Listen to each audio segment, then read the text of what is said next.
only one under his leadership, His Excellency Simon Ekpa. Anybody that is confusing anyone or telling you there is another, no, there is nothing. There's just one, recognized by His Excellency Simon Ekpa.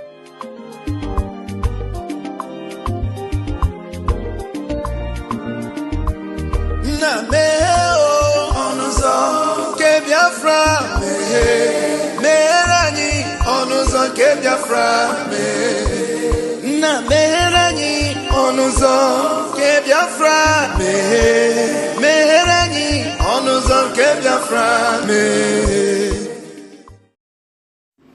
Welcome, fellow Biafrans, lovers of freedom across the world. I welcome you once again to this amazing platform where we disseminate information that has to do with the restoration of independent state of Biafra. I appreciate everyone that has connected to this platform. This is Biafra Exodus Hard Talk TV, a platform that stands for the United States of Biafra, under the command of our Prime Minister, Mazi Simon Ekpa, and on the supreme command of Mazi Nnamdi Kanu. And today, under the leadership of Dr. Ngozi Orabueze, the Deputy Prime Minister of the United States of Biafra, COS interim, I welcome all of you to this very platform. Happy New Year to everyone that is watching, wherever you are watching from. We are in a new year. And as we enter the new year, many people are asking questions and they say, what next? Where is the way to go? The way to go is simple. We are pursuing the recognition of the United States of Biafra and the restoration of Biafra fully on the ground. That is the phase where we are today. Every one of us must continue to give our contribution the best way we can. And remember, I urge you to like and share. Share to your neighbors, share to your family, share to everyone to key in and join us on this gospel. Do not be distracted. Regardless what you hear, regardless what you see, regardless the propaganda and blackmail that is flying from right, left, and center, do not get distracted. Be focused, because Biafra have been declared on the 29th of November 2024, and there is no going back.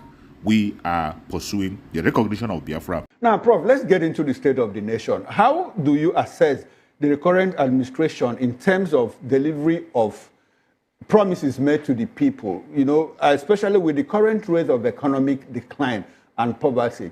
It's predicted that by June this year, 133 million people in Nigeria will be facing acute poverty and hunger. In fact, acute hunger, as at last year, we had 135 million Nigerians, multidimensionally poor. How do you assess the ability of this administration in terms of having to impact positively on the people? Well, to be frank with you, this administration has not seriously addressed the poverty challenge in Nigeria, nor the insecurity challenge. There is a relationship between insecurity and poverty everywhere, and these two factors lead to state failure. If they don't lead to state failure, they lead to government failure. If they don't lead to government failure, they lead to leadership failure. And none of these failures, none, can lead to sustainable development. So something has to give, something has to be done. And now you're talking about 133 additional million people getting into the poverty level, to the poverty pit. Is it any wonder that people like, some people have said that Nigeria is the worst place to live in? Bill Gates says so. The present American president called it a shithole country. And in all his reckonings, he has not made any reference to Africa, talk less of to the Nigeria. So it's something to be worried about. We need to do something as soon as possible, not play. Rhetoric is different from reality. Okay? Emilio Khan, whatever you call it, it's my turn. It's not bad if it's your turn. But if your turn makes other people's turn not to be visible or viable in the near future, then your turn is not good enough. I don't condemn self-love. I don't condemn self-love or self-interest, because self-love is better than self-negligence.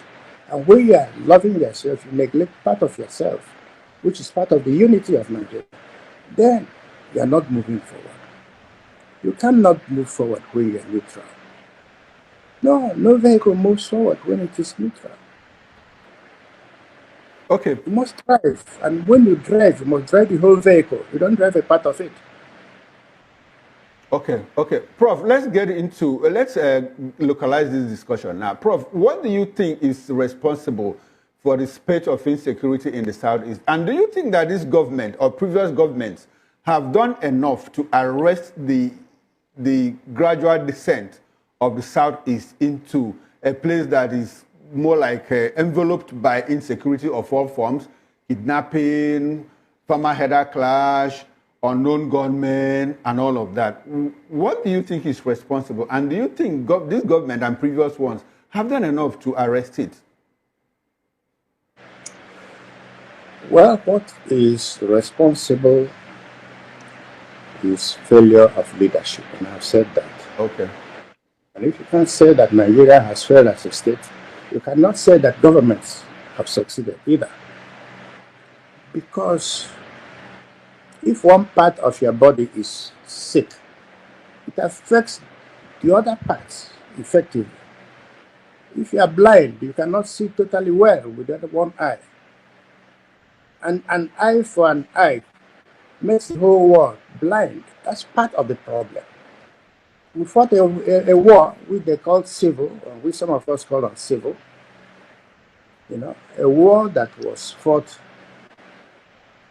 because of what was happening in a part of this country, the Operation Wait here, and because of the decision of a certain part of this country to control all the dividends of democracy. A certain group of people got up and fought against it. The civil war ended, and we said, no victor, no vanquished. And we have made exclusion a part of governance.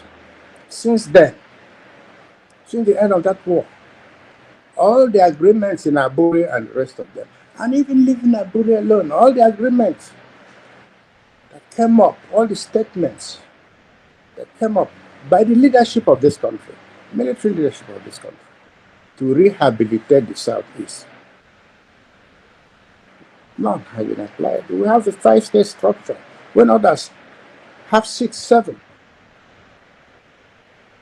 And conscience should let us know, apart from politics, should let us know that when you deny people their right, they have to fight. As human beings, human right is foundational, it's also constitutive, as well as causative. Southeast has been pushed to a corner where they have to look for all means that are humanly possible and rightful to defend their rights. That brings us to the issue of Nnamdi Kanu. Good. I was coming to that, Prof. I like the fact that you met me on the road. Every right-thinking person should know that he should not be where he is now, and that he's a symbol representing a people, no matter how small, tiny. He's a conscientious objector. He has no reason to be in prison. Because his being in prison has not been, they have not proved that he's a terrorist. Those who are terrorizing the country are all over the place. The Sahel region, the northern region, and so on and so forth. But this young man, who is a symbol of injustice, a symbol of a people fighting for their rights, should be liberated. Okay, all right. Thanks very much. The elders can guarantee that when he comes out, we will speak to him. Part of the insurrection, part of the problems in the Southeast will be resolved. Okay, thank you very much, Prof. I like the fact that you also touched on an area I was coming to. As an elder statesman, Prof, what have you people, I mean, the Igbo leadership, the elders of Igbo land, what have you done to secure the release of Nnamdi Kanu? Is there anything that you know that you have done that we don't know, like approaching the presidency or reaching out to, the powers that be to ensure the release of Nnamdi Kanu? And has it been accepted? Has it been rebuffed or any of such things? I'd like to know, because you also said something like, if he comes out, we, the elders of the Southeast, will talk to him. Is there anything that you want to let us into? Yes. Through direct and indirect means, we have Okay. also been talking to those leaders in power. I'm a member of the Patriotic Southern Nigeria Middle Belt Congress, who have issued, of which Ife Clark is my leader, Aya Debanjo is my leader. These people have spoken as elders on their own right.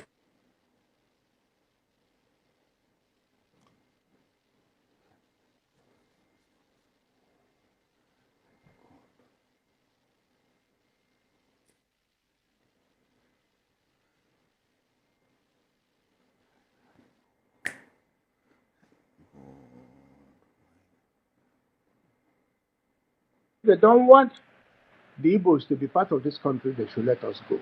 They should let the Igbos go. Is that far? Is that good? Is that deep? Is that fundamental? I'm part of this patriotic group of Nigerians who are not only elders and who are not Igbos. So Nnamdi Kanu's case is beyond ethnic identity, beyond being Igbo. It's an issue of fundamental right of existence and justice and inclusion. Whether this government will, and I hope that it could, representations have been made to, as far as I know, to the leadership of this government on this matter, on the release of Nnamdi Kanu. I know that has been done, and I don't want to talk about other issues now. But all right, then. Thanks very much, Prof. Okay. Okay, Prof. Let's sketch around Ohaneze Ndigbo and what is going on in Ohaneze. I understand that you're a founding member of Ohaneze Ndigbo. Now, in trying to resolve the crisis of Igbo identity, the Ohaneze, in their wisdom, decided to take the leadership of Ohaneze to Rivers State, where we have a chunk of the Igbo population, so to say. And this is not the first time. We also had it in Delta State, where we have Igbo-speaking people. And a certain Ralph, which I'm sure you know Ralph very closely. Ralph was a former president of President General of Ohaneze Ndigbo. And there was no fuss about his being the headship or the leader of Ohaneze. But all of a sudden, we are getting some kind of backlash, from the Ikwere people saying, oh, we are not Igbo, we are Igbo, and all of that. How much of that do you think that can happen, in resolving the crisis of Igbo identity? One, and does it look like the Azota Mbata presidency is going to add to or diminish to that struggle, to identify who is Igbo and who is not? Thank you very much for that question.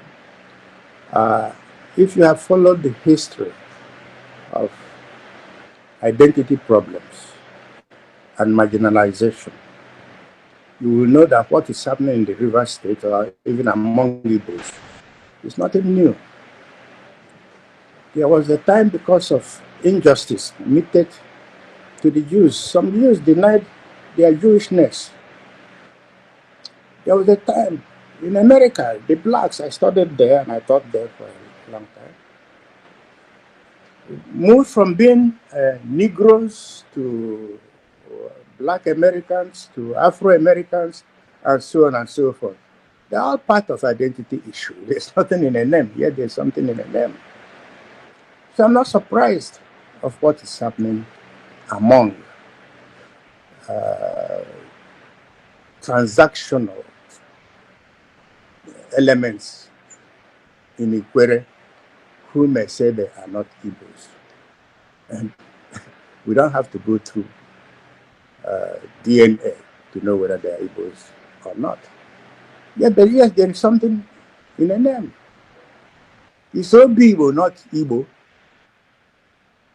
Is Mbata not Igbo? Azota, is it not Igbo? Is Wike not Igbo? I attended school. I started my primary school in Diob, Port Harcourt. The headmaster of St. Andrew's School, my school, was one Mr. Okonkwo. Diob is Ikwere. I lived there as a young man in my teen. That's where I started primary school. I ate with Ikwere people. I didn't know whether they were Ikwere or not. I knew them as Igbos. We played football together, and I grew up together. We called Elelenwa Elelenwa. Okay, before it was named Port Harcourt, it was Iguacha. It was only later that Lord Lugard changed the name to Port Harcourt to please his friend, who was the colonial, I think the colonial secretary at that time, secretary for the colonies, Mr. Harcourt. It was called Iguacha. It wasn't the white people that called it Iguacha. It was Igbos in Ikwere. All right. So, but coming later on, as late or as early as 2017, when there was going to be an election, the election that brought up Nyanwood, Haneze leadership sent me, Ihechukwu Madubike, to conduct the election, or Haneze election, in Port Harcourt. And who else received me than this present, my brother, young brother, Yesum Wike? He received me. I discussed with him, and he said, these are the people you should work with. Haneze. He did not only receive me, he put me in Hotel Presidential with my colleagues and received us very well. Go and ask him. Maybe he has forgotten. I was the person then. I worked with them, and we set up the Haneze leadership in 2017 that took part in the election in Enugu of Wood and Okoko, the secretary, and others. Isaac Nwao also took part in the election and became deputy as an Igbo. I worked, when I was minister, I worked very closely with Victor Igwe Masi from Ikwere. I worked very closely with Emmanuel Agoma, who was then Minister of Agriculture from Ikwere. Woluchem was a member of Haneze from Ikwere. So this identity crisis is concept. For me, it's not real. Okay. But I don't care. There are things, wherever you see one Igbo man who says he's an Igbo man, we embrace him. There are many of us who are not in Haneze, whom we should go and look for. There are Igbos in Benue. Over 1 million of them, they are there. Haneze should go and look for them. There are Igbos in Cross River. There's a place called Ikorichi. I went to school in Calabar too. Ikot Ichi. Ikot means forest or children of Ichi. Ichi is Igbo. They are still there. There are Igbos in Opobo. There are Igbos in Akwa Ibom. There are Igbos in Igala. There are Igbos in Edo. This is the function of a Renaissance Haneze group, not a divisive one. Okay. And I have told them that. All right then.